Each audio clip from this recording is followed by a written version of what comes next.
Happy Monday night, folks. Welcome to the Paddle and Fin Podcast Network. It's me, Gene, with the TPO Dock Talk podcast. We're up next here. We're going to recap. We're going to talk about LaCrosse. Got some cool fishing stories, a little announcement.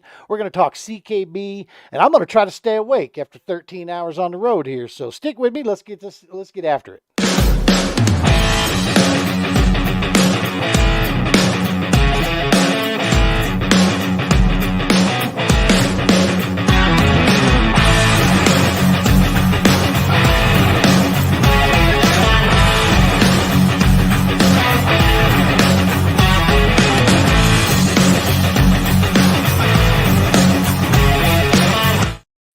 Happy Monday night, folks. Welcome to the TPO Dock Talk podcast. It's me, Gene, and my special co-host, Jimmy Strohs.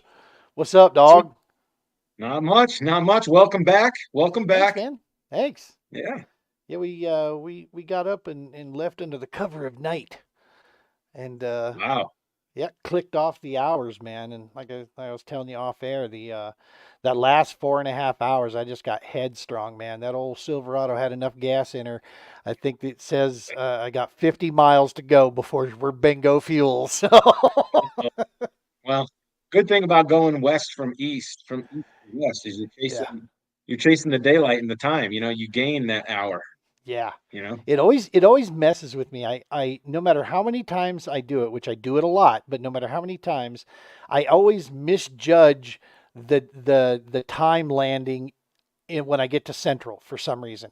East Coast, I got it right, but Central, for some reason, every time I'm like, okay, well, if I carry the 2, dot the 3, for what the hell ever, it's just like Chinese long math to me. I don't know. I just can't seem to get it right. Yeah. Well, we all got our thing, right? yeah. It's just -1. It's really not that hard, right? I mean, Right. or add 1, right? Whatever way you're going. See, you don't know either. Yeah. How about when you forget to set your graph time to Central Time Zone and you come in an hour late because you're used to, or whatever it Oops. works out to be. Jesus, whatever, Yeah. right? I mean, Yeah. Yeah, that may or may not have happened, and thank God for the text, but may or may not have happened at the Nebraska Bassmaster deal. I thought we still had another hour to go, and I was looking at my graph. I thought it automatically updated, and I'm sitting here and I'm like, oh man, this is yeah, no. Thank goodness I got alerted to the fact that you know hey, how'd you do, Gino? And I'm like, still got an hour to go. And it's like, no, it's over, dude. I'm like, then I sucked. Oh no, I suck again. one more hour. That'll change everything. That'll Exactly. put me on them. That'll put me on them. 100%. Dwayne Wally, my man, tuning in, watching our little What's up? show. What's up, brother Dwayne? So good to Yeah. see you, man. Thank you for tuning into our little show here. And then, of course, the man just took that Nebraska title up there. Yeah, he What's did. up, Big J? The champ. He's he's driving some in Pennsylvania somewhere right now, I'm sure, or some other place out in the middle of nowhere. He does that a lot. I don't. Yeah. I always wonder what the hell could you be taking out there because there's nothing out there. So what do they need? Whatever they fit in the truck, they'll take. It's random at this point. No one knows what it is. It could be an empty box. They're like, I need that box.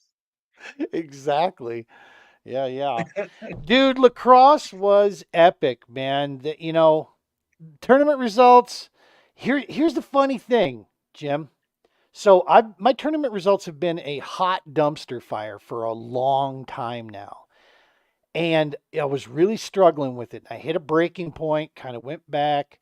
Then we went to that Nebraska deal, and I got it in my head. It's like, I'm going to fish free, man, because I don't give 3 squirts of monkey poo about AOI stuff or anything. So why try to just put a limit up? I'm like, screw that. I'm going for bigs. So if I only get 5 bites all day, I want to fish clean and get Yeah. 5, big, slaunches. And we didn't get it, but not once did I get spun out, and it didn't Nice. bother me in my head, man. In I know where I'm at in my head. I know what I find. I know what I see, and I know I've got a problem, right? But I don't know what that problem is yet. I'm not 100% sure there, but it's not bothering me anymore. I went to LaCrosse and did the same thing. It's like I'm not in an AOI contention, so who gives a rat's Right. behind? And wait till you hear the day one story, dog. Well, I'll get to that here shortly, but chaos ensued, all kinds of goofy stuff takes place, and it never once spun me out.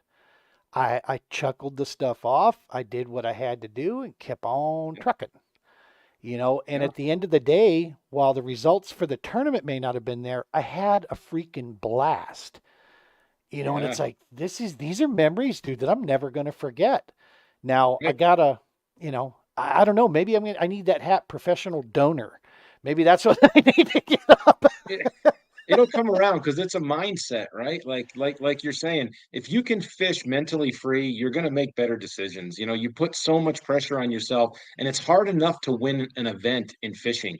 It's like super, super hard. And we put pressure on ourselves to do good, even at the local level, that sometimes we forget the important thing. We forget the tug is our drug, and that Right. that blow up, and you just take it for granted, like, oh, I got to blow up. It's a 4 pounder. Quick, get him in the boat. Take the picture, move on to the next. And you're like, I missed the experience. Yeah. I missed the experience. 100%. How come I couldn't pick on Trev when he fell out of his boat when he was going? That equals as much as losing a fish, right? Like that's the fun part, the memories and creating that and blocking that pressure from yourself. You'll fish freer and you'll fish better. Keep that mindset up going into 2025. Yeah, man, that's at the very least, if I'm gonna donate money, at least I'm having a good time doing it. You know what I mean? Yeah. And I Yeah. like you bastards, so I don't mind donating money to you. I mean, that's the least I can do. I'll make fun of you every chance I get, but I'll still give you my money. Yeah, and out in Nebraska, I wasn't fishing as well as I wanted to based on practice. Things didn't happen. No excuses. That is the first time I've ever left an event early because I was just like, you know what? I'm not into it. I'm here for first place and I'm here for second place. I'm just it's not me fishing today. I missed a couple fish and I'm like, I'm going in early. It was Yeah, hot yeah. and I'm like, I went in and that's the first time I've actually left a tournament early because you need 15 minutes, man, and you can win a tournament. Why Yep, would you ever leave early? And I yep. did. And I don't have regrets about it. And that part kind of scares me because that means the passion's dwindling because I would never leave. I would never leave no matter what. Now I'm You know, getting old. dude, I had the same worry about that as to, am I just getting used to losing? Is that what's happening now? But I'll tell you this 100% without any qualms. Um, no, not at all. Matter of fact, I mean, I have to talk myself off the ledge. If someone were to come up and I still had a situation where someone did, try to take shots at my fishing, IQ and this and that, in a message once. And my first initial knee jerk lizard brain reaction is punch them square in the face and, knock their teeth down their throat. So I know I still have that competitor side of me. The Right. difference is I'm Right. older and I realize, guess what? If I get all upset about this, it doesn't change a damn thing. Right. Except Right. now I feel crappy because I'm all upset. And it's like, Yep. no, I Yep. need to learn where I can learn. And like you said, man, you said it so right, is that stop for a second, man, and look at that hog that you just pulled in, or look at that fish, or the wildlife. Take it in, man, because it's a day that you're out there doing that a lot of guys and gals can't get out there and do that. So be thankful, be Yeah. grateful, never take it for granted. And so yeah, man, I think that's the difference. No, I still want to win. All right. I mean, there's no Yeah. question, Yeah. but I'm not gonna let it completely screw up the whole day. You know what I mean? That's No. but In the but scheme no, of I things, not that important, man. We're all there. And honestly, for me, fishing is secondary. I love it and I love winning. I love competing. But hanging out with the guys in the morning of, hanging out afterwards, hanging out and going out to dinner, and just that whole experience, that's to me, that's better than the fishing at this point. And the fishing is secondary. And it's like you said, it's creating memories. That's the yeah. whole deal. Yeah. And I used to, have this desire to chase the national stuff around and go around. But it wasn't so much the gamble or the win. It was the going around the country, meeting new people, seeing cool new places. And, my map that's sitting, you can't see it, it's behind the desk over here. I had pinned all the locations that I had fished. I pinned locations I still wanted to go to. Did some pinning on where the wife and I had vacation to. And, I'm pretty excited with the fact that I've fished all, I haven't been to the Northeast yet. I want to get up to New York and that area and go fish like Oneida or something. I mean, that's pretty legendary water. Yep. But having a chance to fish around the country, I've seen a lot of different kind of waters. The Ozarks still my favorite. They kick my ass every time, but I love it there. Yeah, It's it's great. but it's yeah, man. It's I feel you, man. It's the experience, and I think as we get older, we start to understand that a little bit cleaner here. But make no mistake, yeah, I'm definitely down to. I'm not going to go out in freezing temps anymore. No, Yeah, you I want to hear prove that. you're manly? Go for it. Go be manly, frozen boy.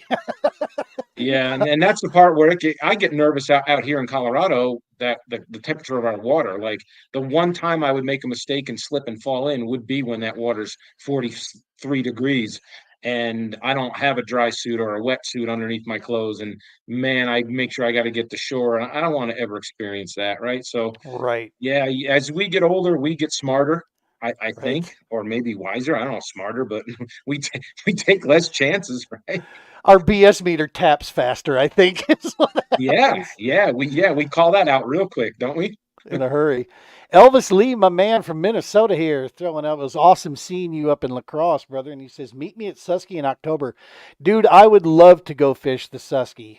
This October, though, is just balls to the wall busy with championships around all over here in our home state. We got the championship for the All American that's going to be going on, and we got a few other events, different things that are going to be kicking off here. So there's no possible way I can make an East Coast run this October. Next year, though, if somebody goes there, that would be a ton of fun. That's like one of those 3 days drives, Jim, that we were just talking about. It's like take 3 days to get there to do it nice and easy. Yeah, those 20-hour straight road trips, drinking Jolt and popping no-dos, those are over for me. Yes, sir. Yes, Yeah. sir. All right, so I want to share a couple things here because I had a chance. So pools 7, 8, and 9 were all in play for LaCrosse. Now I have an extensive amount of experience with fishing on pool 8, and a pretty decent amount on pool 9. Okay, I've been those. This trip, I had only been on pool 7, which is Onalaska, Lake Onalaska, right there. I'd only been there twice, and it was not for tournaments. It was just once in my little tiny boat. My buddy and I went up and got it stuck in the shallows, and they had to push us out. Felt like I was out in the freaking swamps of Florida out there. He's and I was so stupid because he's like, "Yeah, go on up there. It's not too bad. You could go up there." I tried pushing it, stuck, and then he sits in the boat the whole time. I'm out knee deep in water trying to push us off a sandbar and get us out of there. So I went there with that, and then I took my bass boat up there once just to have fun and go poke around. So I'd never fished a tournament on it, but I want to share to give you an idea. This is the one that's right next to the airport.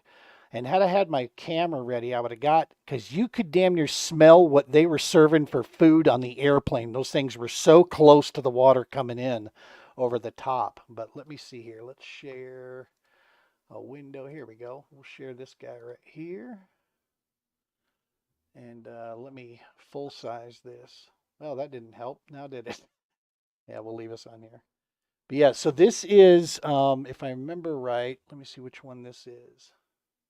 Okay, yeah. So this is Lake Onalaska. This is me coming back from the main lake, which is formed up there on the Mississippi, and I'm heading back. Now, I want you to understand everything you're looking at there, about 6 inches underneath the water, is cabbage and weeds through everything.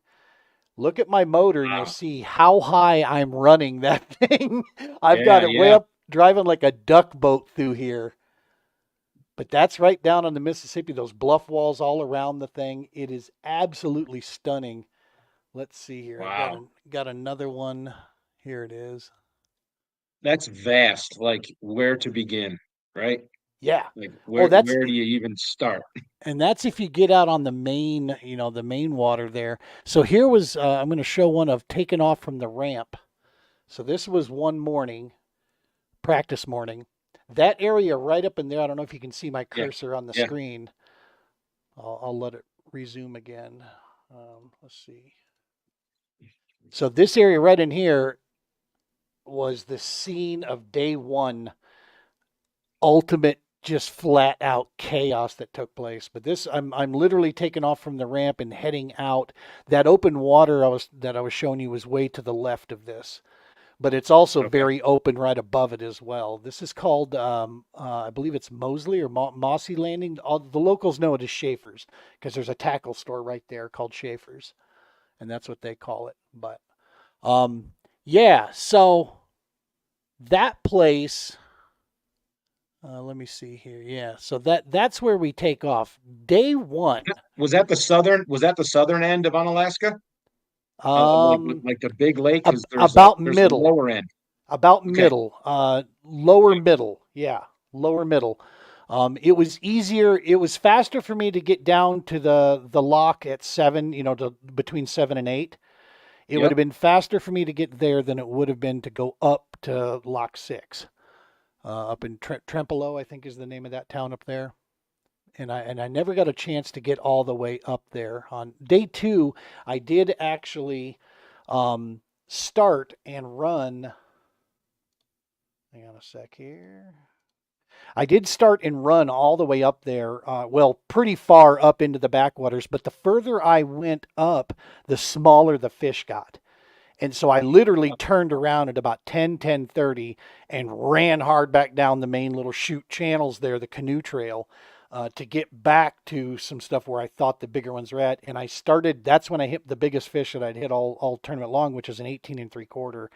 And I'm Yeah. telling you, dude, that thing was, I got a picture of it here. One sec.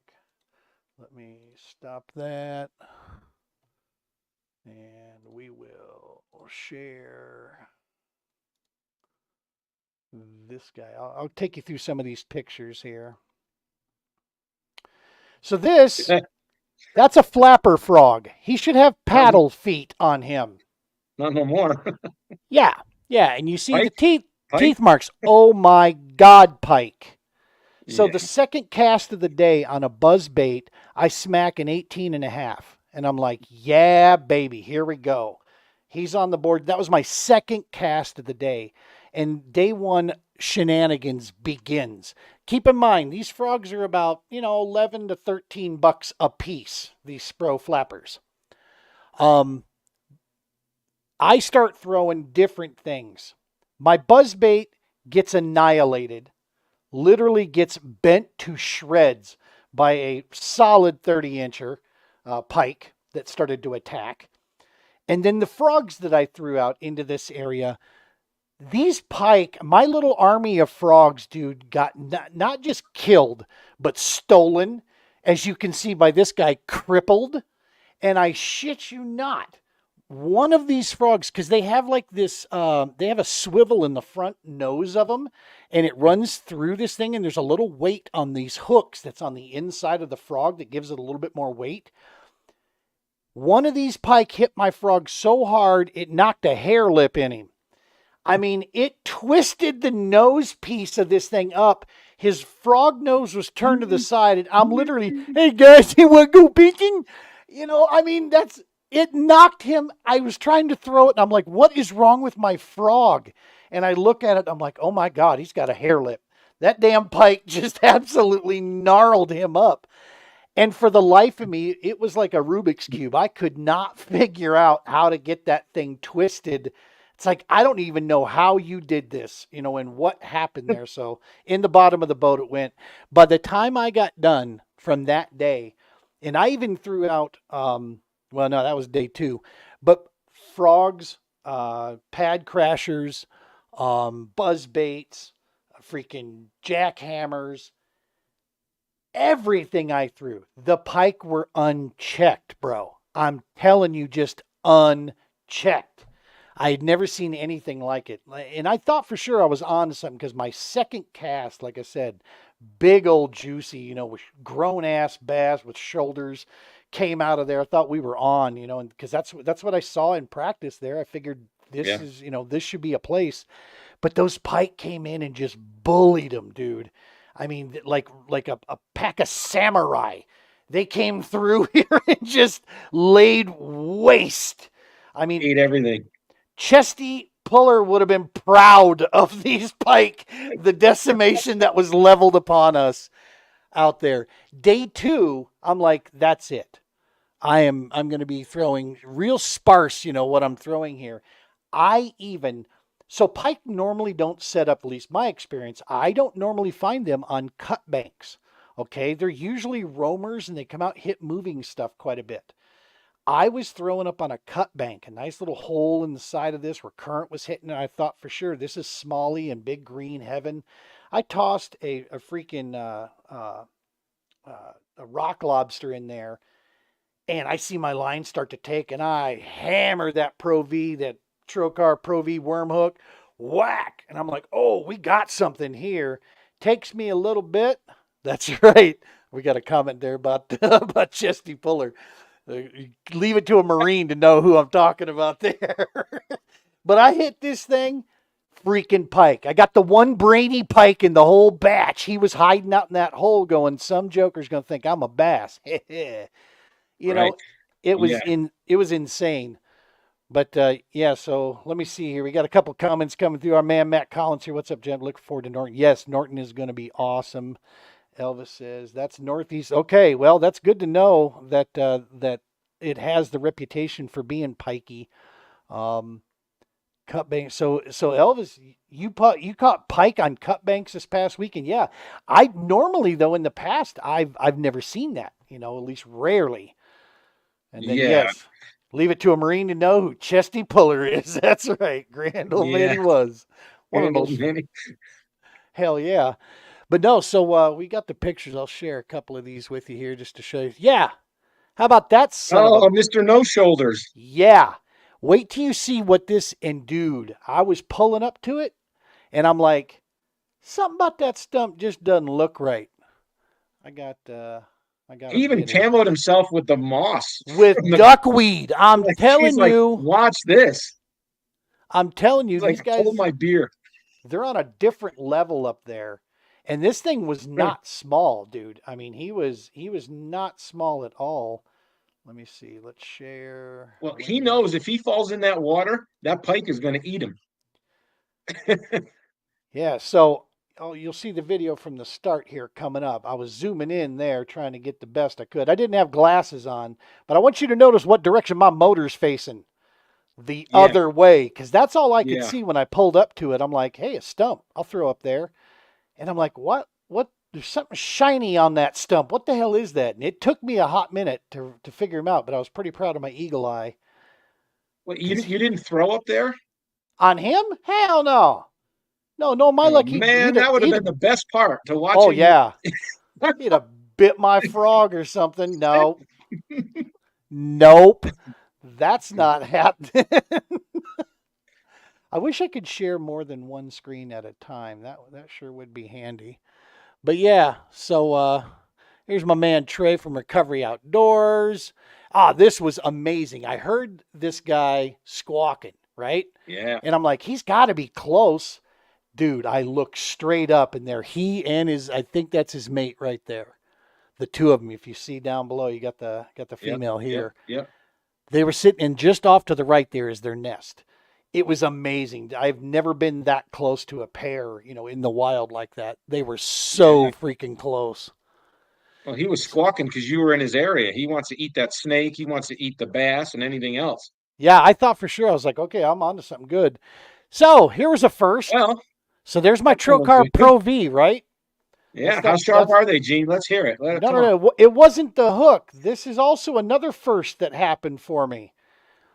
As the downside to the Trocar Pro V worm hook is that when you pin them, dog, you pin them. They're not coming loose. So I grabbed a pair of pliers and I got the pliers and I started to turn it and this was a good sized pike. Well, as I turned the handle, my finger kind of comes up like this, and I shook. Well, it finally broke free, but on the way down, first time it's ever happened. God dang pike, pow! Pike bit me right on the finger on his way down. And it happened so quick, but I felt his stupid little gummy toothy mouth close around my finger, and I just sat there in disbelief, like, I just got bit. I just got bit by a fish. Yeah. When he And bit, did he hold on or did he oh bite no, and he then let just go? snapped and down he went. Yeah. He was just saying, take this with you, sucker. Yeah, And yeah. It's letting you know who's boss in the long run. yeah. So I sent that to my wife. I'm like, okay, now it's personal. They're they're not just killing my frogs. They're coming after me now. And here's back to that mental thing. Here's back to the mental thing you were talking about earlier. You now have gotten bit by a fish. It's Yeah. going to be the Spider-Man metamorphosis thing going on. You're now going to have the thoughts of fish running through your brain. So 2025, Gene's coming alive. I'm telling you might be right, dog, because those frogs in Yeah, my tackle box were looking pretty good, man. yeah. You're going to eat the rest of that frog with no legs, weren't you? If I'd have had some Tabasco, you never know. It just might have happened. Yeah, so that was the range shot of that guy. He was a solid, probably 3-4 footer, because that wasn't a real small stump. Congrats to my man, third place, Mr. Tyler Cole. That dude is a river guru, man. He knows that river inside and out. But I'll tell you, the Yeah. guys that were around him put on a show. This guy here, Colin Heathman, he earned this one.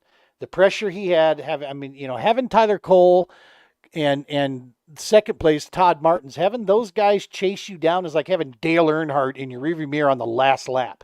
That is not who you want, chasing you Man. down up there for sure. Speaking of my man Todd, reason number 1000, I don't fish pool 7. Yeah, well, we should Mental have gone note out. right there. We should have gone out and had a beer before the tournament, Todd. Yeah, leave it to me. I go test these things out, man. And yes, Jason, that fish that you pay he did get payback for sure. But that was that brainy one I pulled out of the cut bank for on that. Colin Heathman, man, he put on a show up there. Got big bass, took home the win. Obviously on both the Great Lakes Kayak Fishing Series and our event Nice. at the All American. And yeah, he had said this was a redemption deal for him, man, because he had come close a couple times, so it felt really good to kind of exercise that demon. There was his. I think also he also took Angler of the Year for the Great Lakes, which was pretty awesome for their deal. It's cool. Those are pretty cool trophies. I like that. Yeah, that's really nice. That was at 18, and notice all the muck all over it. That was at Yeah, yeah. 18 and 3/4. And it was a good thing I had that heavy action rod, dude, because he come out of there with a fish wig on him that Dolly Parton would have been proud of. It was huge, man. When I had to Oh, york, yeah. I had to york him out of the muck, but he smashed a frog. Speaking of Just things around a head, I thought you were in an astronaut helmet for a second. I was. You see the round? It looks like there's a glass tube on there. I'm like, is that an astronaut? Dog, I'll do anything to keep them mosquitoes out of my eyes. All right, I'm Oh just my saying. God, they'll carry you away up there. If I gotta put a fish bowl on my head, I'll put a fish. No, if you look at my sunglasses, you can see the muck. You see the Yeah, duckweed stuck on my yeah. sunglasses? Dude, I Yep. had it everywhere. It's in my teeth. It's in my glasses. It was That's everywhere. a healthy fish too, man. Look how dark. I'm telling you, we said this at the awards. We say it everywhere we go, but these guys they are built different, man. And Trey made a great post about this, and he might be right about this. And it's because these guys are beefing with the pike gang, man. I mean, they're constantly, they gotta keep up with dogfish and pike. I think they just get built a little meaner, a little tougher, and they got to be faster, right? Yeah, So for who sure. knows? Veterans Freedom Park, man, this is a legendary location here. This is where most of the major events launch out of here, right into Black River.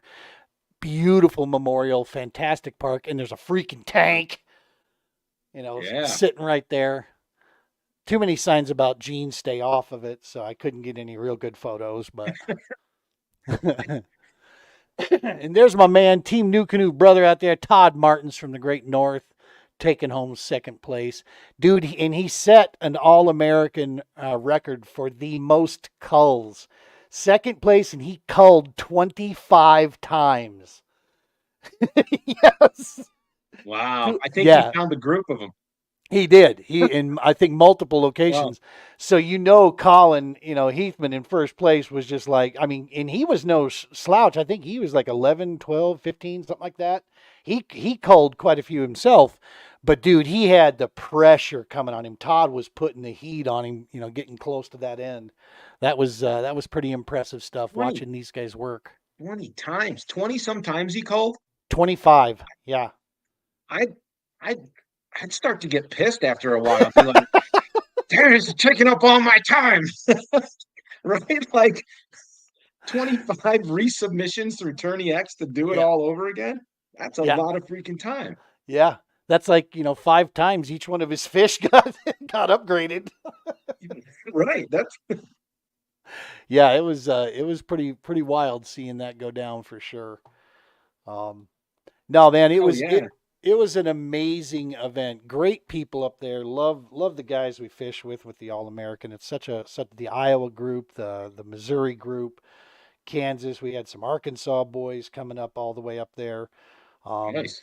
Yeah, man, the Wisconsin, contingency that was there obviously with the Great Lakes and such. They're a great that Great Lakes kayak fishing series reminds me a lot of the CKB, man. It's just you can tell it's a tight knit group of dudes, guys and gals, and they're just, they're high quality high quality sticks, man. They're no joke. If you win something with those guys, be pretty damn proud. And of course, Nick that Yeah. runs it there, he is class act through and through. I want to publicly apologize to Nick and the Great Lakes because my old dumb butt didn't think about this.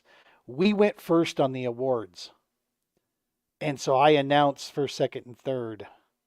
Well, I took the steam completely away because the Great Lakes, it was the same guys that were in that one. They had joined both of them. So I had already kind of Okay. announced first, second, and third, and I felt like a complete toad for that. What I should have done is say, "Hey, let's do this at the same time on the video. Let's, first play, third place here, and let Nick do the congratulations, give them their trophy with the Great Lakes, and go through that. But I'm a complete rookie at this whole thing, doing this stuff here. I'm a talking head, folks. That's literally all I am. I am not the brains behind any of this. That's Josh Booth. He is the brains behind it. But yeah, and Nick and Great Lakes, I'm sorry that we took your thunder on that. That was not the intention whatsoever. Next time, we'll learn for next time when we're working more with the clubs like that. We can try to coincide the two there. That way we can make sure everybody gets their day in the shine there for sure. But I don't What it happened didn't to be it happened to be that first, second, and third for the All American was still first, second, and third for Great for Lakes. the Great Lakes. Yeah, yeah. I say, okay. And I wasn't even thinking about that. I didn't know because as fishing it, the only time I got access to see standings was at the very end after lines were out, so that I could write all the stuff down when I was going to the Right. awards. That was Josh turned them on for me so I could actually see them. And so that was the first time I had seen anything about that. And I wasn't entered in the Great Lakes one, so I didn't know who was in that and who wasn't. But still, no Yeah. excuse. I should have talked it out. So yeah, just wanted to And say don't sorry, they spill the fellas. juice for did first, second, and third spill the juice as to what pools they were fishing in?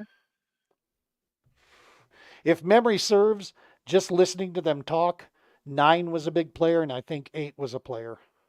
But I think 9 was probably the biggest.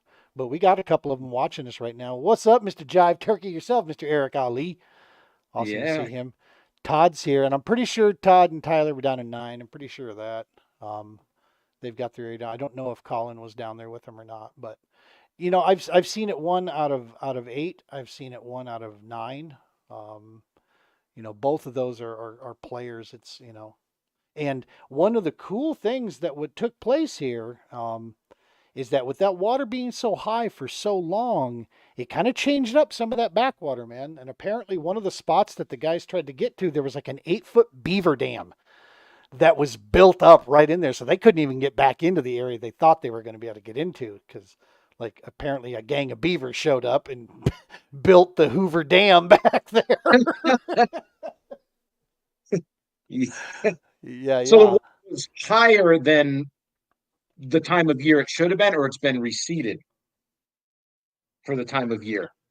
It has been high all year long. It was I see. abnormally high all year long, and by the time we got there, I think it was just a little bit high. I got you. It was coming down and normalizing out, but yeah, it was just I think just a hair high.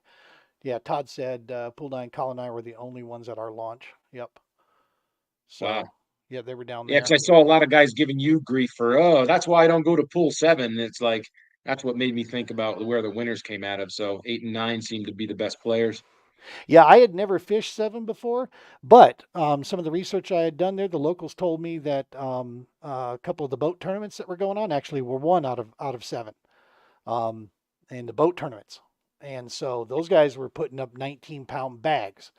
That's nothing to shake a stick at. So, from my understanding, seven was. I thought, you know what, the lake could fish pretty damn good if. If the water had stayed up like that. The problem with, in my opinion, is where do you begin, right? Right. Unless you have carnal previous knowledge of this place, it's just so, That's wide what I open. said. And Yeah. like Todd did say this, all three can win any, and it's 100% true. That's the beauty of the river. You just you got to keep looking. You got to keep going.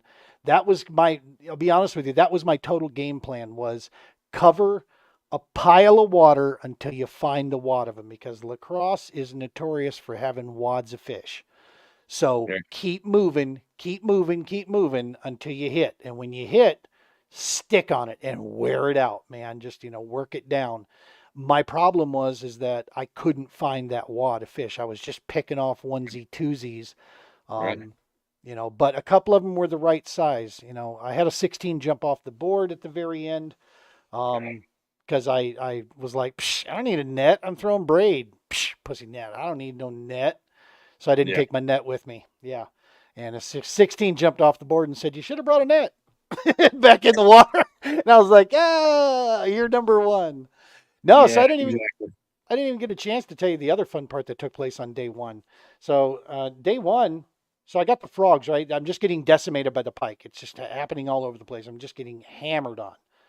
I'm about a mile and a half away, and I'm clearing weeds from the ramp there.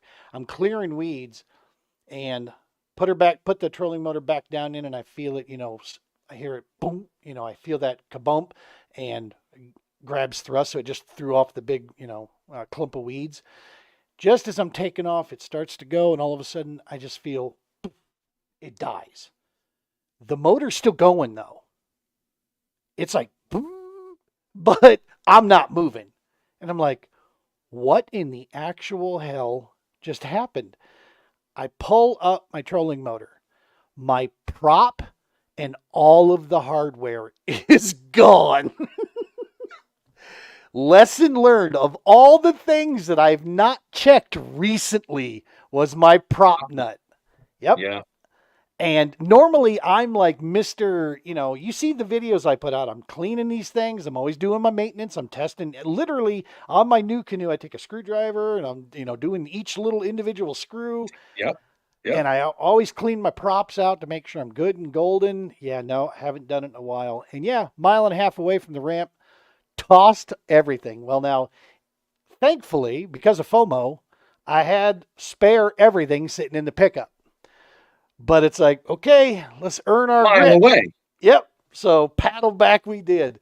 Thankfully, the work I've been doing with Heroes on the Water and the 2 mile walks I've been doing with the wife, all that stuff came into effect, dog. Because I was like, yeah, we got this. We'll be all right.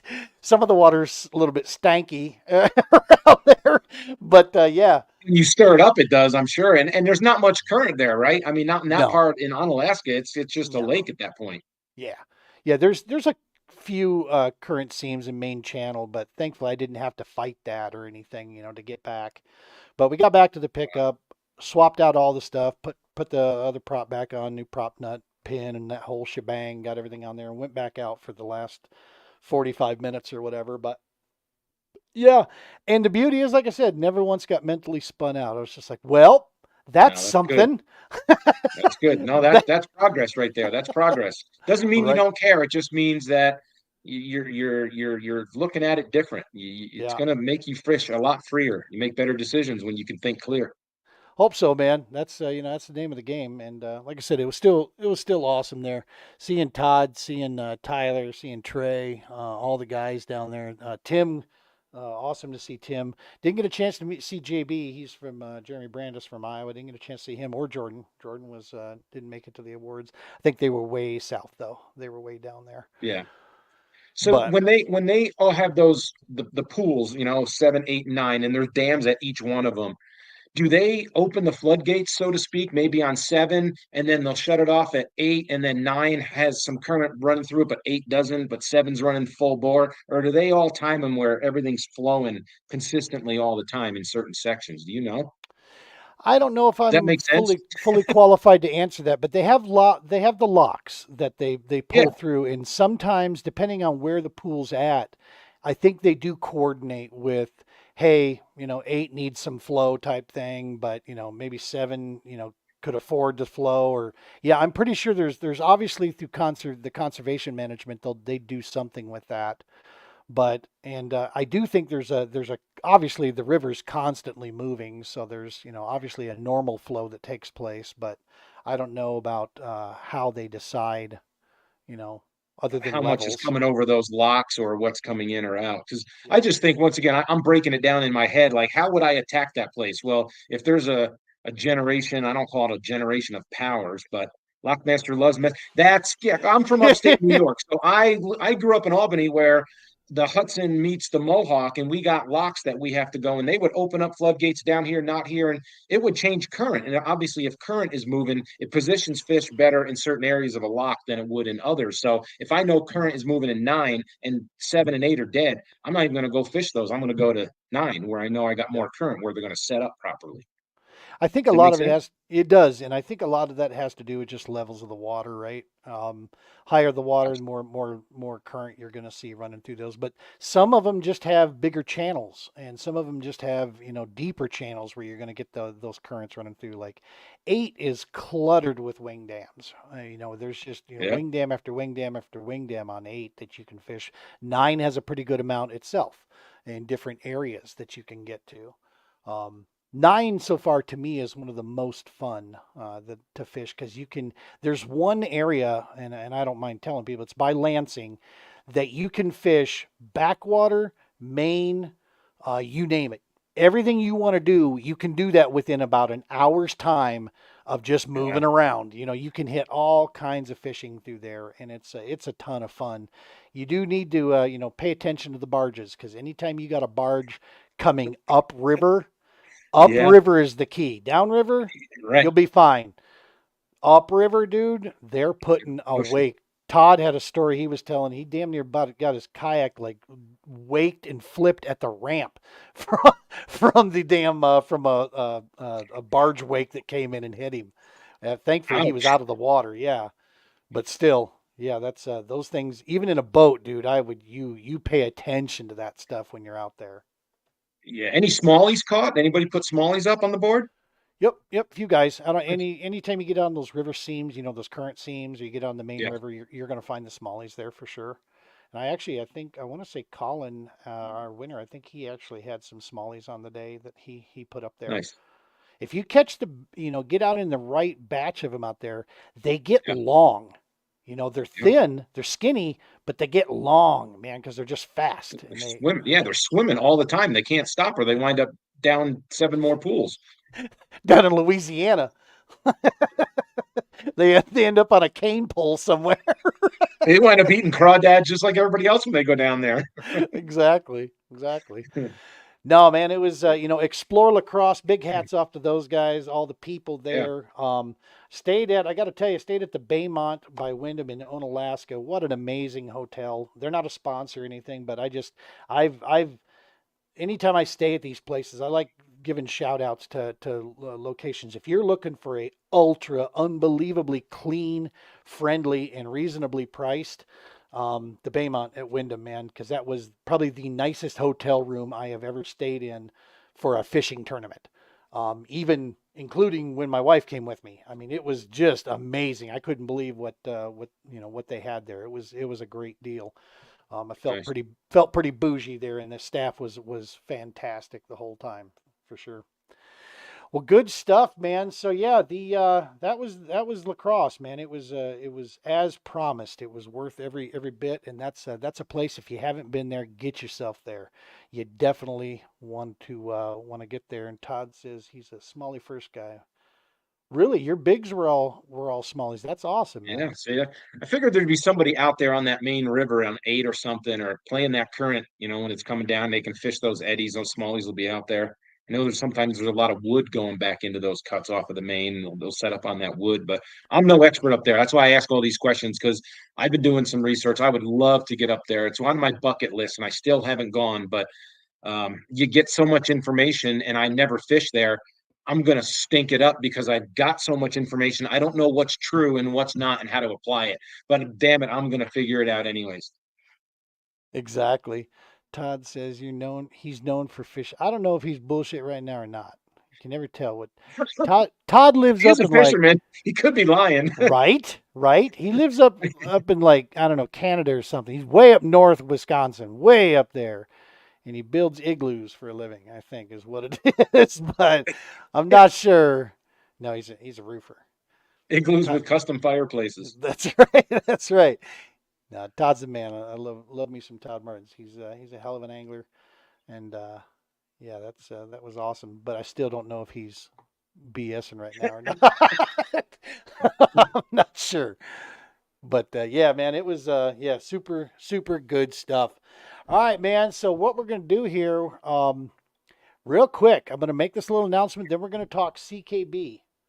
Got a small Yeah. announcement here, and I want everybody first and foremost, before we make this announcement, this is a positive, good thing. All parties involved are all in agreement. There has been amazing support from both sides of this.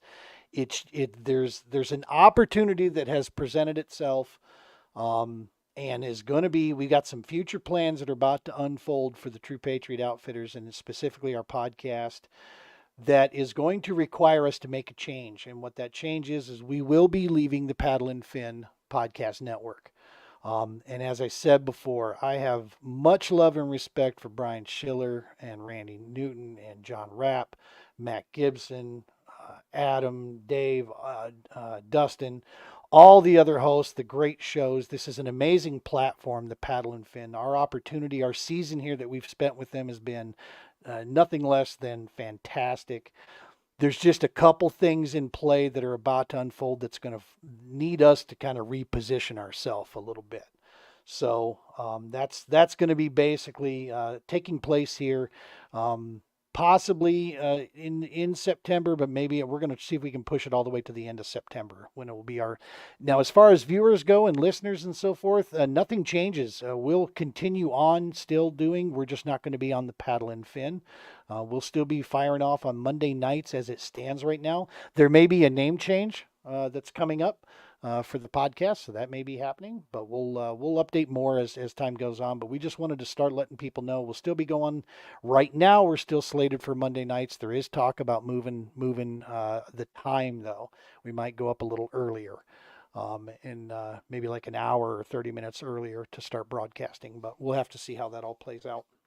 But anyway, that's the deal there. And like I said, we'll continue. The Pedal and Fin's been amazing.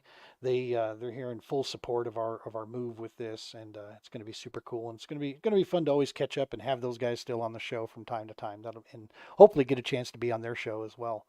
So on their different podcasts they have. So, any rate, let's talk Cool. CKB, dog. What's up next Yeah. is Norton. Yeah, Norton. I got no frogs left, man. What the hell? Well, they might eat footless frogs. I don't know. Hey guys, you did a footless frog? Footless Frogs by Gene Campbell and the True Patriot Outfitters. Yes, sir, Barbarino. That's what we're throwing today. I'm canceled. There's no doubt about it. I'm about to get 30 letters of, I can't believe he said that. Whatever. Turn off the podcast. Yeah, man. So Norton is it's not a big body of water, but it is a fun body of water for Kansas. The Heartland kayak guys were just there. Yeah. They were just there, and they put up some pretty decent numbers. Yes. Yep. Yeah. Yeah. 80, 87, I think. Once again, there Okay. was a lot going on this weekend for me personally. I was referencing all this stuff, so I don't have it memorized, but I think it was 87. 85 was second, somewhere around there. So mid to high 80s. And I do believe Chris Nice. Longshore won it for Heartland. So he just Nice. coming off of a second place finish at the Elwood event. So Chris is fishing really good this year, as always, right? Right. It's Chris. He's an animal. He's a great fisherman. Yeah, he's a stick man for sure. Um, that was you kind of figured that that was going to happen with anytime he's out there, he's going to be up there sooner or later. Um, oh yeah, and I'd be remiss if this our man Joshua Booth tuned in. Washita is up next, Arkansas for the All American Kayak Series. Go check that out. You've fished at Washita before, haven't you, Jim? Yes, I was there for the 2019 Hobie Tournament of Champions. I was one of the top 50s to qualify for that event, and I spent 13 days in a row on the water and then fished a 3-day tournament. I literally covered almost every ramp, except for maybe that northeast corner where Brady Mountain, I think it might be called, that there's a corner over there. And that I didn't get up there, but I traveled all over that lake once again, all for the experience, like you were talking about. I think I finished mid pack, maybe 17th or something out of the 55s or 50. So can't complain. There was some serious hammers there, but Wachita is a beautiful lake. There's so many options. Guys should get signed up for that one. That is going to be a good one because you get to that east side down by the dam and there's clear water in there, and then you can go all the way up to the far west end where Twin Creeks comes in, and you can get chocolate milk with river channels and shallow water. So, man, so many patterns are going to apply, especially this time of year down there. That should be a great event for the All American. That's awesome, man. You know, and I know it's one of Josh Booth's favorite places to go. And I will say this: I used to badmouth Arkansas because I was like, I just was not a fan of the state when I drove through it to get to Texas. But that's because I went through Little Rock, and I'll badmouth Little Rock all day long. That those roads are junk. I finally found a place that has worse roads than Colorado, and that's Little Rock, Arkansas. Those roads were Wow, junk. Yeah, it was bad. that's And saying much. it was just the area that I drove through. Just it was dirty. I just was not impressed. I'm like, yeah, I've had enough of this already. I need out of here. But when I drove down um, for the championship at Felsenthal, I came down through the western side. Dude, I'm Yeah, telling you flat out, that is some of the most beautiful section of America that you're going to find is that yeah, western side of Arkansas. That is flat out gorgeous, dude. yeah. If you are about about rolling hills and mini mountains and thick lush forest and beautiful water, Washita's for you, man. Get down there, go check that place out because it was stunning. I got down there and I Yep. told Josh, okay, I was wrong. This is beautiful down here, because I hit Yeah. Joplin and then went straight down from there. And yeah, that was amazing. I was very impressed with It's that. yeah, it's a beautiful lake. It's ginormous. I mean, it's huge. And for us with kayaks, probably isn't going to come into play, but there's a bunch of islands out there that make up that lake that are part of the state park, I do believe. And like you can camp on those islands for free. Like if you had a boat and you drove out there and you brought your gear, you could set up a tent and hang out on the islands. And man, what a cool place though. I mean, it's like I said, I found from Colorado, I found clear water that I was going to go fish when I was there. And then Wow. I wound up nixing that because it was just too much to try to find it. And I went to Twin Creeks where Jody Queen and Matt Scotch were. And I seen them in there and I backed out because they were leading. And I hit that channel swing on Twin Creeks right there. And I put up, God, I lost two 18s, a 17. It was just one of those days on a giant 6XD. But what a great lake. I hope guys get signed up for that for the All American. You're going to get some Arkansas guys that'll show up. Possibly Garrett Morgan, who we all know is Yeah, a hammer. He's got some history there. So Garrett's a good he dude, might man. show up on that. Yeah, he fished Conway when we went there last year, and I got a chance to hang out Yeah, with Garrett, chat with him. He's a good dude. He's been on the podcast before, yeah, and yeah, yeah, it'd be yeah. great to see him jump in that. And yeah, Niska, man, that's we'll see that contingency. Those Moyak boys better get down there and defend some turf, right? And go challenge those Arkansas guys on their own water. They come up and challenge you on your water. Let's see those Moyak guys get down there and go after them. That'll be cool. Ooh. Yeah, yeah. Putting it out there, huh, Gene? Calling some stuff out. I feel like Dave Mercer right now. Uh, well, as long I as I need don't to. have to be Matt Robertson, I was gonna say I need to bring I'll some be smelling good. salts or something. God. Yeah, to wake everybody up because they were drunk the night before. Unreal, unreal, goofy stuff. Well, good stuff. Sorry to derail on that. So let's get back to Norton here, man. Yeah, so Norton's Yeah, not a big lake, but it does have, from my understanding, multiple spots. It's not just a one hit wonder type deal. There's fish all around that water, and there seems to be a large amount of them. yeah, Yeah. yeah, and good range from what I saw from Heartland. I think it was Chris pulled out a 19 and a quarter, and then a lot of 15s, a lot. But it seemed like that 16 and a half to 17 and a half ish was pretty abundant out there. So if I had to guess, I'd still say that mid 80s again, that mid to high 80s was going to be. Well, it's going to be a 2 day tournament, so that's going to be different. So that'll be that's going to be our first time doing a 2 dayer for the Yeah. CKB. Well, and that's I'm excited for some guys to get a chance to see what that feels like because you Yeah, can't just go in and burn down if you burn down your spot on day one, you're going to learn about what it's like to try to stretch groceries because if you don't have those groceries for day two, you got to, then you got to deal with the fact that there's probably going to be, 20 some other guys running around that may be in those spots you were hoping to get to, type thing. right. Yeah. The Bassmaster thing with the Johnsons kind of really brought something into light, and it's so true because even at the elite level, they deal with this whole thing thinking you have a spot, like this is your spot. You got to get rid of that, dude, because it's just there's only so many places on these bodies of water, and if guys find them, there's one thing for somebody to not do any work and just poach your spot, right? That's Right. just cheap. That's Right. cheap garbage. But when dudes are out there working, it's like, hey man, there's only so many places that you can go. So you gotta, if you're not first getting there, you gotta kind of expect. Well, that's not unheard of. Now the other side of that is obviously if some guy that's in second to last place is crowding you out of an area and you've got a chance at winning it, that's just poor ethics too. You know what I mean? But Yeah, I think you see that mainly more on the local side than anything than you yeah, see at the higher levels. There's usually a yeah, code that people understand.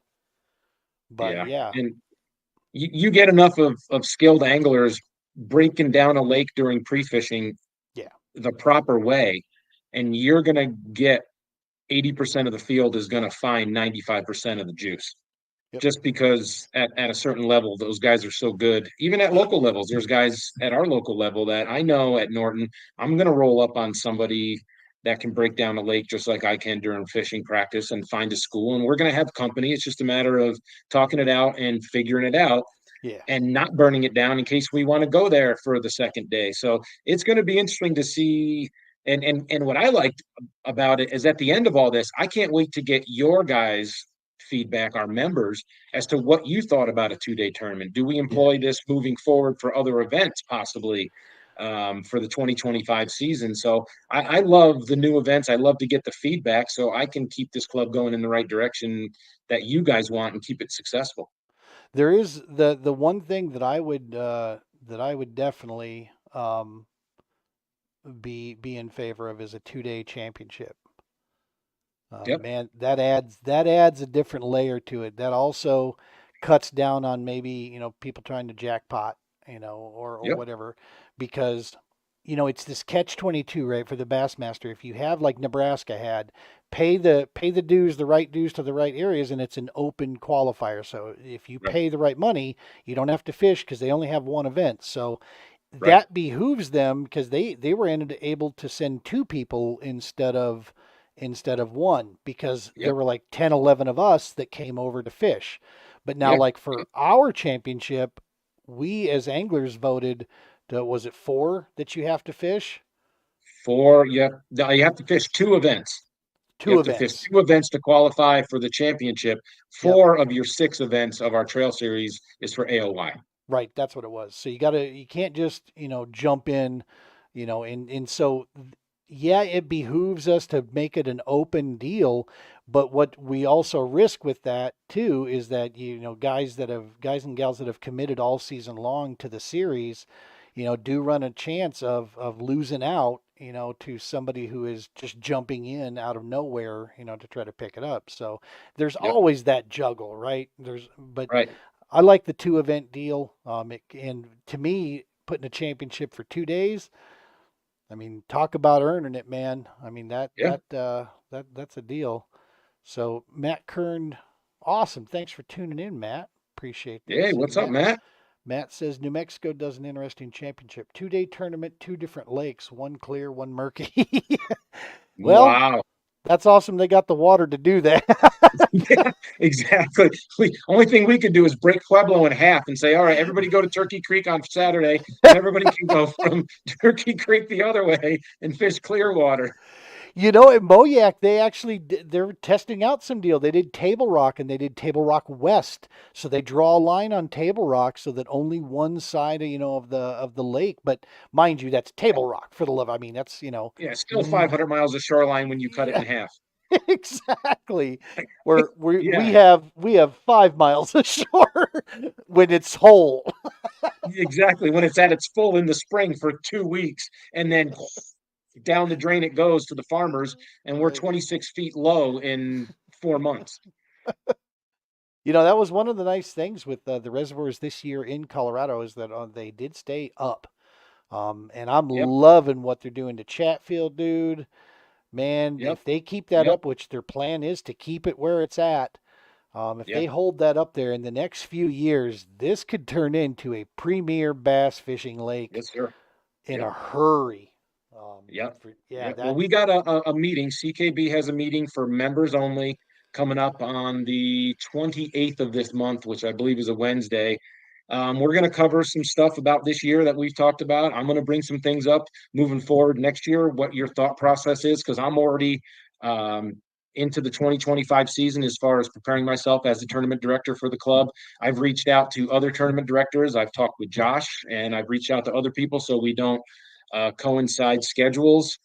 I'm going to try to work with our local club as much as possible, CKFC, but there's only so many weekends available for us. And if we do 2 day events, um, it's going to get even tighter for when I can only put things on the schedule. So Yeah. I'm looking forward to 2025. I'm looking forward to Norton, like you had said. Yeah, man. It's going to be a great experience. I heard the water's lower than what it was last year out there.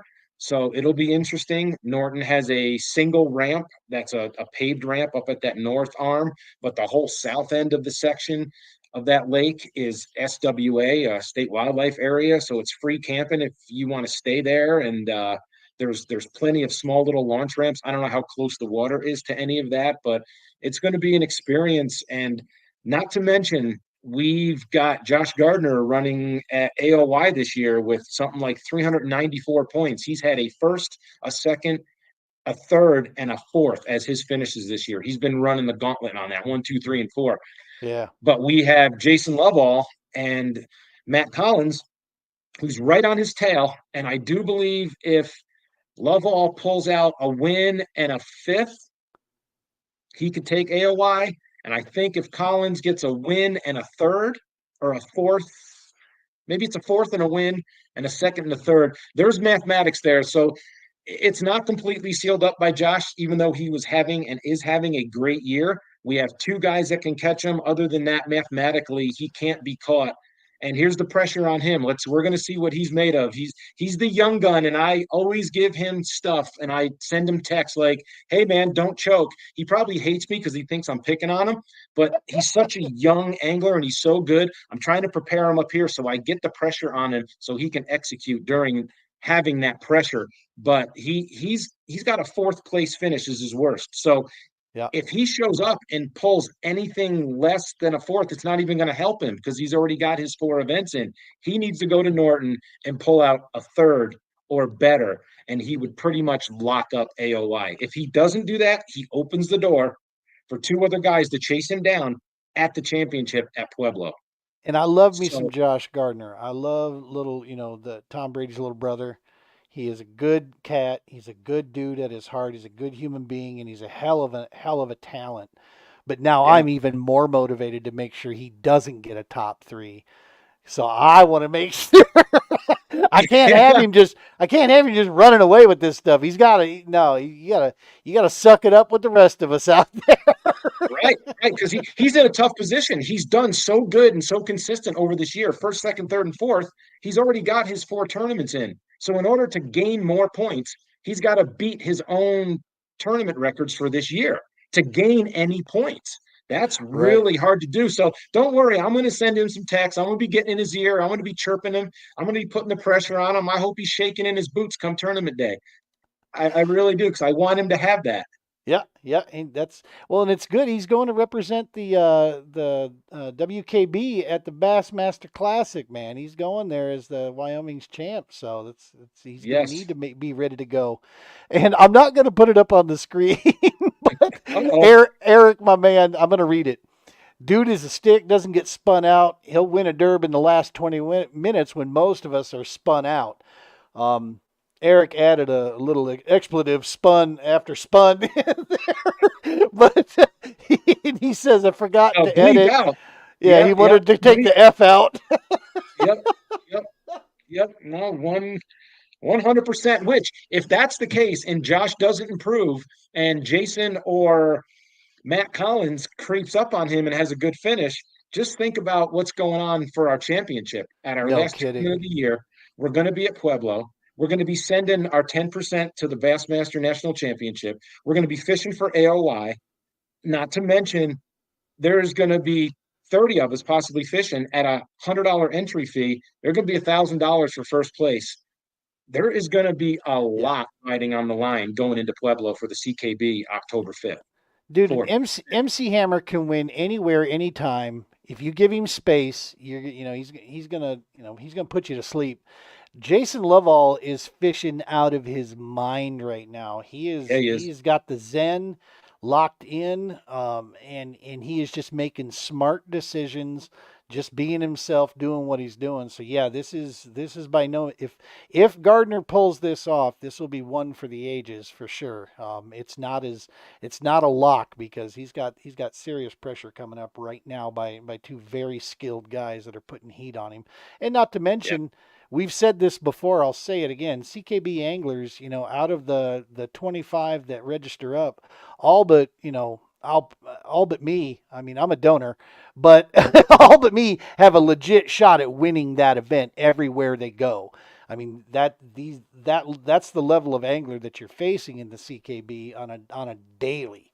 When you start talking names like that, we've had people jump in here with us and test the skills out, and they see it happens.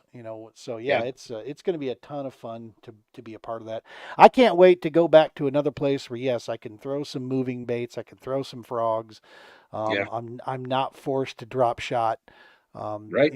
That because that still is a force. I'm more comfortable with it now. It's a tool that we use, but yeah, man, I can't tell you how good it felt to have a frog and 2-inch thick muck get devoured by something I couldn't see because it was covered in weeds, and then using a 7'4" heavy rod to smack home that hook set and Yeah. pull it out there. I'm pulling my kayak into the weeds as I'm horsing it and reeling this thing out. Oh, that yeah. The great on the. That's the other thing that took place on one hook set on what I can only think was either a massive pike or a big old catfish. I hook set, and literally when it hooked up, when that backbone connected up, snap, broke my rod on day one. And then one of my lose reels, which, mind you, I got 3 seasons out of it, so I can't really complain, right? I mean, it's a loser reel. If you get more than 2, count your lucky stars. I'm sorry, I don't mean to be rude, but that's just been my experience with those damn things. Year Loser. one, r- Year one, they're the best damn thing that I've thrown. For that first year. Year two, you never know. Year three, done. And I clean my stuff every year, but yeah, this one started. I could hear the bearings just crunching as I was reeling. I'm like, yep, there we go. So we on day one we also lost a rod, broke a rod, and we lost a reel in the process too. It was mayhem, dude. But yeah, that felt good. So I'm looking forward to Norton going over there. It's not as mucky, but it'll still be fun bass fishing over there. And the fact that Yeah, it is a 2-day event means it'll be game on. You can't win it on day one, but you can lose it. So that's the yep, thing with that 5 fish format like that. Cool thing was, I'll tell you what, all the guys in the top, in the top rankings really like that 10 fish format that the All American put out. They nice. they they like the idea that being able to get your 10 fish, not worry about saving the hole, just burn it down, and just Yep, get your fish up there and yep, go after it. So yeah, there's been a couple guys that would prefer the old way, but no one has said I hate this, right? So right, it's an interesting right. concept going forward. Yeah, and what's cool about that is it's another option for a strategy going into a tournament because that's what it comes down to. Doesn't matter what the rules are and what the format is, you got to apply strategy. What's Eric got? I'm bringing my Said brothers, keep my people off the spot. spot smelling salted. Oh God! Oh no! Yeah. It's See, even he's referencing it. uh, what was Mercer doing? Like smelling salts was he should have brought Dramamine or something. Like Yeah. guys are puking over the sides of the boat. Yeah. I don't know. I'm not quite sure what that deal is. Awesome stuff. Hey, I'd be remiss if we didn't say this. A legend of our sport and a guy that I had no idea how much I was going to start looking up to him and really start to. And I actually might even be older than him. I'm not sure. But it's a guy that I admire professionally quite a bit. I hope to have an opportunity to meet him one day. But he is stepping away from the news desk at Bassmaster, and that's Mr. Mark Zona.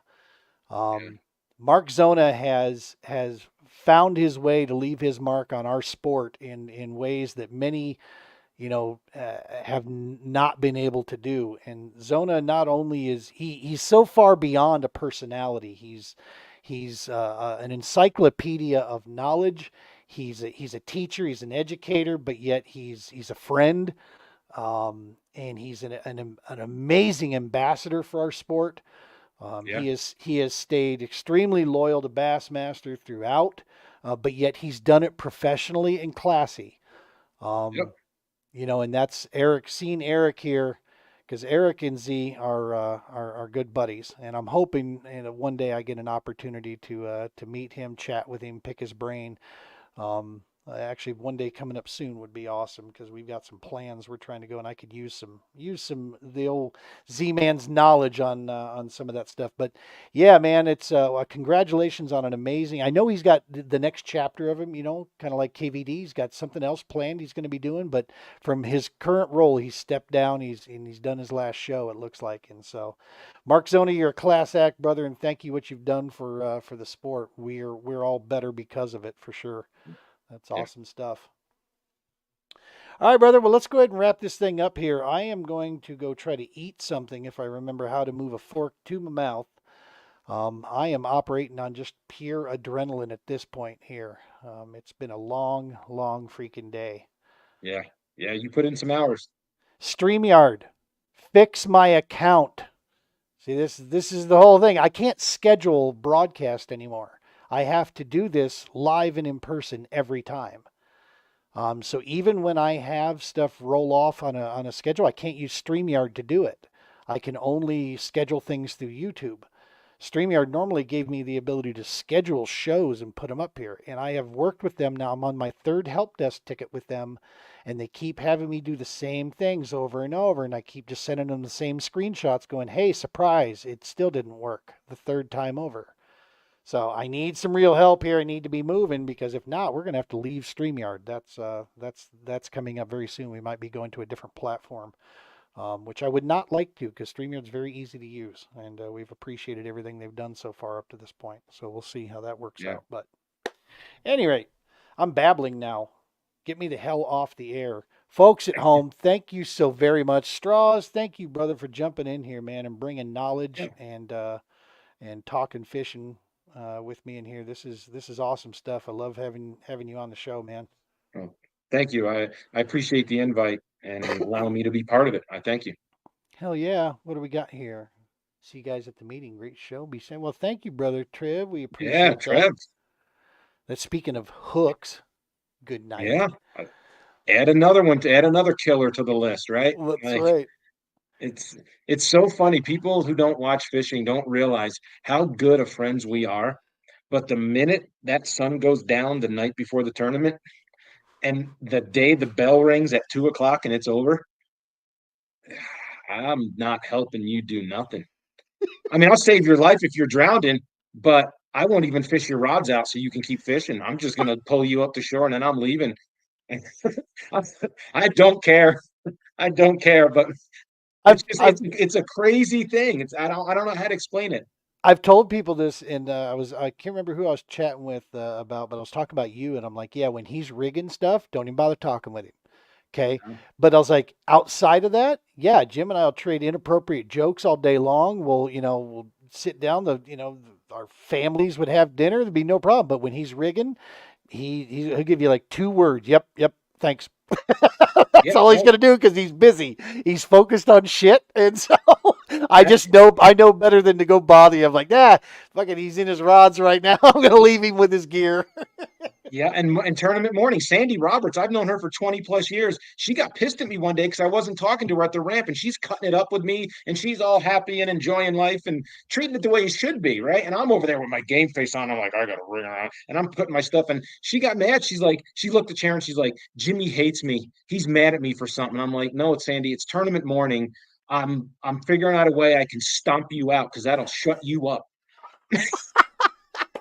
And she just laughed. So, and Trev's the same way. Trev and I, like, Yeah. you'd swear we were worst enemies. Come tournament morning, we say, "Hey, good morning," and it's like the dog and the sheep at the cartoon. Remember that, the Bugs Bunny? What was that? The sheep and the dog. Yeah. We beat each other up, and at the end of the day, they ring the bell and they're friends again. See you, George. It's See you, amazing. Fred. Exactly. Yeah, those guys. Yeah. Exactly. So, um, yeah, it's a lot of fun. I love that part of it. I'm fun as can be until I'm on the water. Then I'm all about that action. That's right. Yeah. See. Yeah, I'm pretty just chill these days. Nothing really, jumps. Nothing really jumps and gets two things, too many riled up. I'm until I have my coffee, I'm a grumpy bastard in the morning, and a few people have learned that quickly. I have a short fuse at Elwood. There was some congestion going on that really didn't need to be congestion that was taking place at the bottom of that ramp, and I'm just like, hey, I remember my first tournament too, boys. Like, how about we move these Ooh, damn shot boats? fired again. Good Lord. Yeah, no, Yeah, well, I hadn't had my coffee yet, and it was just like, come on, man, we need to launch here. It's like, let's get this stuff out of the way. Yeah, it's not them. It was me. I'm a grumpy bastard till I get coffee. My man, Andy Moore, said something to me, and afterwards, he's like, did I piss you off? I'm like, no, Andy, no, I'm just an idiot until I have coffee. He goes, I left away going, shit, I think I pissed Gene off. I'm like, no, no, you never could do that. Andy's an awesome dude. I love him. that's funny. All right, man. Let's go ahead and let's wrap this thing up. Let's go ahead and toss this out of here, folks at home. Those of you watching live, thank you so very much for tuning in and commenting on the show. We appreciate you guys more than you will ever know. Those of you watching this on the recording, thank you so very much for taking the time to watch our little recording. If you're listening to this on the audio platforms that's out there, our show tends to do pretty well on the audio side. Again, can't thank you enough for this continued support here with the Paddle and Fin Podcast Network for the TPO Dock Talk. We're going to keep things rolling here and keep moving. Want to do us a massive help? Go to YouTube real quick. Look up True Patriot Outfitters. Look up the TPO Dock Talk podcast, if you will, there, and give us a smash that subscribe button. We're trying to get that subscriber thing to 1,000. We're pretty close. We're getting there. That would be awesome to get to that 1,000 subscriber deal, and start getting some of that very few cents, 5, 6, 7 cents of monetization flowing for us. It helps us on our mission, man, in a big way. So, Mr. Strauss, thank you, sir. Thank you. Appreciate it, man. All right, folks, you know the drill. I'm gonna go get some sleep after I get some food. Tight lines. Be safe.